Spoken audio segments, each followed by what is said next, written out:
दोस्तों, हम अपने जीवन में हमेशा अपने मन को लेकर परेशान रहते हैं। हम ये सोचते हैं कि हमारा मन भला शांत कैसे होगा। हमारे मन में तो तरह तरह के विचार चल रहे हैं। हम काम कुछ और करना चाहते हैं, लेकिन हमारा मन हमसे कुछ और ही काम करवा लेता है। इससे पहले कि आपका मन और परेशान हो, मैं आपको एक कहानी के माध्यम से बताना चाहता हूँ कि मन को शांत किया जा सकता है। तो चलिए कहानी को शुरू करते हैं। एक समय की बात है, हिमालय की खाड़ी के किनारे एक छोटे से शांत गांव में राहुल नाम का एक युवा लड़का रहता था। राहुल अपने क्रोधी स्वभाव और चंचल मन के कारण गांव भर में प्रसिद्ध था। उसका मन हर समय विचारों से भरा रहता था। सोचो कि उसके विचारों के तूफान ने उसके मन को एकदम बेचैन कर दिया था। उसके जीवन से शांति मानो गायब हो गई थी और वह हमेशा अपने ही ख्यालों में खोया रहता था और तनावपूर्ण जीवन जी रहा था। उनके अशांत मन और क्रोध के कारण उनके अपने परिवार के सदस्यों और गांव वालों से भी संबंध अच्छे नहीं थे, जिससे वह और भी अधिक अकेला और अपमानित महसूस करने लगा।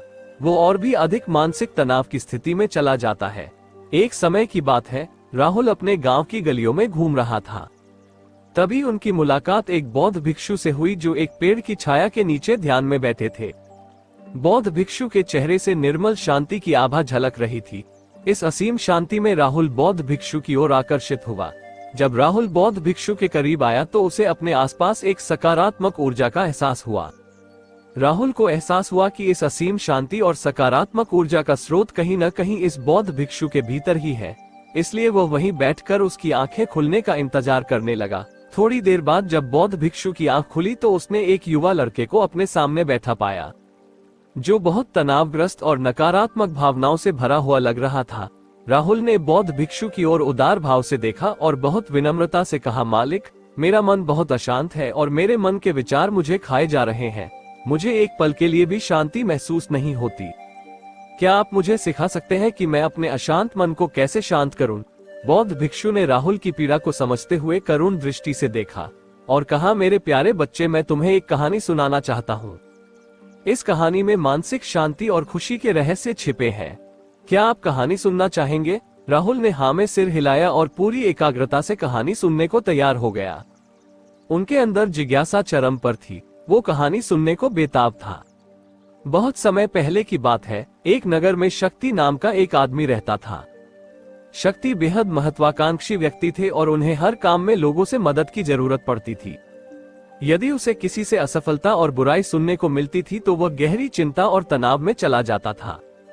उनका मानना था कि सफलता और भौतिक शक्तियां वांछित खुशी देंगी, लेकिन वह जितना सफलता और प्रशंसा के पीछे भागता था, उतना ही मानसिक तनाव में डूबता जाता था। लेकिन अचानक शक्ति का सामना उस समय के मशहूर बौद्ध भिक्षु से हो गया, जिसका नाम महाकौशल था। महाकौशल अपने शिष्यों को ध्यान की शिक्षा देते थे और वह स्वयं एक बहुत ही ध्यानमग्न और प्रबुद्ध व्यक्ति थे। महाकौशल की अद्भुत एकाग्रता से प्रभावित शक्ति ने उनसे अपने भटकते मन को शांत करने का उपाय जानना चाहा। शक्ति ने कहा कि महंत, मैं हमेशा सफलता के पीछे भागता हूँ और लगातार अधिक हासिल करने की कोशिश करता हूँ, फिर भी मुझे कोई क्षणिक संतुष्टि या आत्मसंतुष्टि नहीं मिलती। इस निरंतर बेचैनी के बीच मैं शांति कैसे पा सकता हूँ?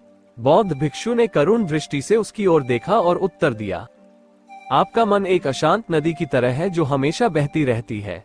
आप कभी भी शांत नहीं रह सकते। इसलिए इस अशांत मन को शांत करने के लिए आपको अपने विचारों को बिना किसी रुकावट के जाने देने की कला सीखनी होगी।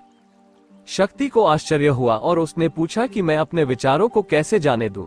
आखिर मैं भी तो अपनी इच्छाओं और महत्वाकांक्षाओं से बंधा हुआ हूँ। ये सुनकर बौद्ध भिक्षु मुस्कुरा दिए। बौद्ध भिक्षु कहा, कल्पना करें कि आपके हाथ में पानी का एक गिलास है। अब आप इसे जितनी देर तक पकड़ कर रखेंगे, यह उतना ही भारी होता जाएगा, और अगर आप इसे काफी देर तक पकड़े रहेंगे तो आपके हाथ में दर्द होने लगेगा।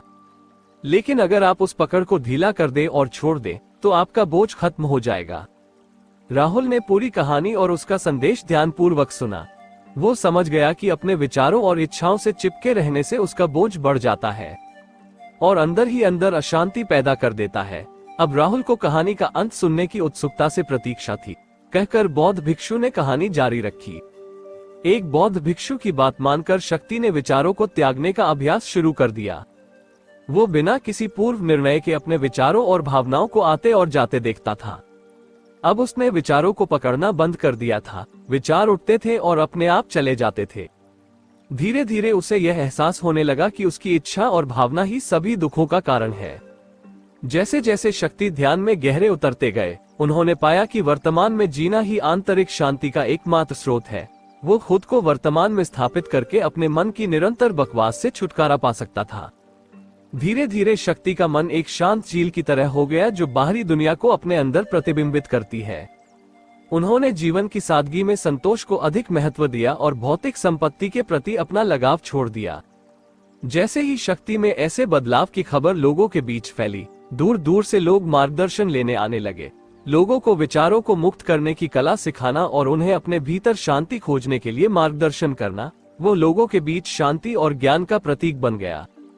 शक्ति और साधु की कहानी समाप्त कर महाकौशल बौद्ध भिक्षु कुछ देर के लिए चुप हो गए ताकि इस कहानी का अर्थ राहुल के मन में अच्छी तरह बैठ जाए। राहुल ने बौद्ध भिक्षु की ओर देखा तो उनकी आंखों में अब एक नई समझ दिखाई दे रही थी। राहुल ने धीरे से कहा कि मुझे इस कहानी में ज्ञान दिखता है, लेकिन मैं इसे अपने जीवन में कैसे लागू करूं?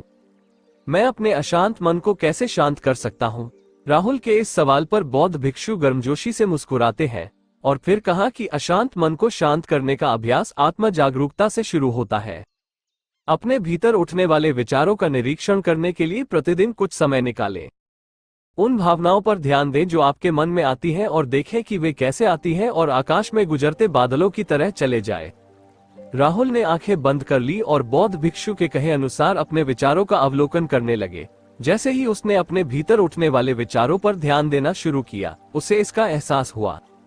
उसे अपने अंदर चिंता और इच्छाओं की एक निरंतर धारा बहती हुई महसूस हुई। सिर्फ एक एहसास ने ही उसे एक अद्भुत शांति का एहसास कराया। उन्हें यह भी एहसास हुआ कि यह सभी विचारों और भावनाओं से अलग है।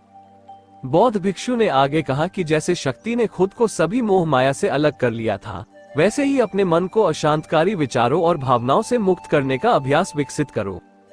बिना किसी पूर्वाग्रह के विचार को वैसे ही स्वीकार करें जैसे वह आता है और फिर धीरे धीरे उन्हें जाने दें और अपना ध्यान वर्तमान क्षण पर केंद्रित करें। लेकिन राहुल ने टोकते हुए कहा कि अगर विचार और भावनाएं इतनी मजबूत हैं तो क्या होगा? बौद्ध भिक्षु ने कहा, ये बना रहता है और मन को छोड़ने से इनकार करता है। बौद्ध भिक्षु ने राहुल की बात से सहमति जताते हुए सिर हिलाया और कहा, ऐसे कई मौके आएंगे जब आपके मन में सवालों का बवंडर चल रहा होगा।